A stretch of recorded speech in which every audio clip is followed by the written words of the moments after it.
Everyone welcome back to my channel.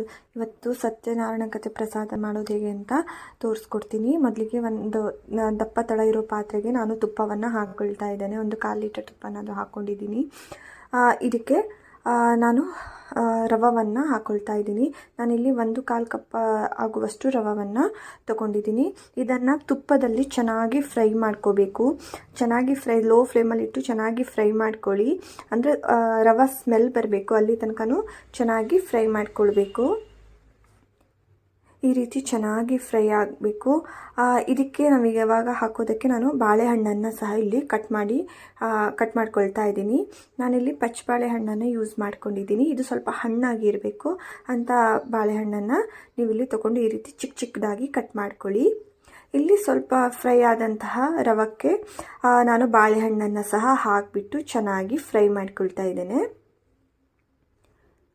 ಇದೆಲ್ಲ ಚೆನ್ನಾಗಿ fry ಆದಮೇಲೆ ನಾವಿಲ್ಲಿ ಹಾಲನ್ನು ಹಾಕ್ಕೊಳ್ಬೇಕು. ನಾನಿಲ್ಲಿ 2/4 ಕಪ್ ಆಗುವಷ್ಟು ಹಾಲನ್ನು ಇಲ್ಲಿ ಹಾಕ್ಕೊಂಡಿದ್ದೀನಿ. ಇದೆಲ್ಲ ಚೆನ್ನಾಗಿ ಫ್ರೈ ಆಗಬೇಕು. ಇವಾಗ ಇದಕ್ಕೆ ನಾನು ಸಕ್ಕರೆಯನ್ನು ಹಾಕ್ಕೊಳ್ತಾ ಇದ್ದೀನಿ.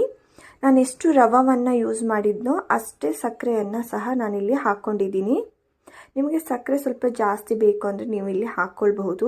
ಇವಾಗ ಇದನ್ನು ಚೆನ್ನಾಗಿ ಮಿಕ್ಸ್ ಮಾಡಬೇಕು. ಕೈ ಬಿಡದೇನೆ ಚೆನ್ನಾಗಿ ಮಿಕ್ಸ್ ಮಾಡ್ಕೊಳ್ಬೇಕು. ಹಾಗೆ ಫ್ಲೇಮ್ ಬಂದು ಸಹ ಲೋವಲ್ಲೇ ಇಟ್ಕೊಳ್ಳಿ. ಇದನ್ನು ಚೆನ್ನಾಗಿ ಮಿಕ್ಸ್ ಆಗಿ ಸಕ್ಕರೆ ಎಲ್ಲ ಕರಗೋ ತನಕ ನೀವು ಚೆನ್ನಾಗಿ ಆದಷ್ಟು ಮಿಕ್ಸ್ ಮಾಡ್ಕೊಳ್ಳೋಕ್ಕೆ ಟ್ರೈ ಮಾಡ್ಕೋಬೇಕು. ಹಾಗೆ ಈ ಪ್ರಸಾದನ ನಾವು ಏನು ರವೆ ತಗೊಳ್ತೀವೋ ಅದೇ ಅಳತೆಗೆ ಹಾಲು ಮತ್ತು ಸಕ್ಕರೆಯನ್ನು ಹಾಕ್ಕೊಂಡ್ರೆ ಆಯಿತು.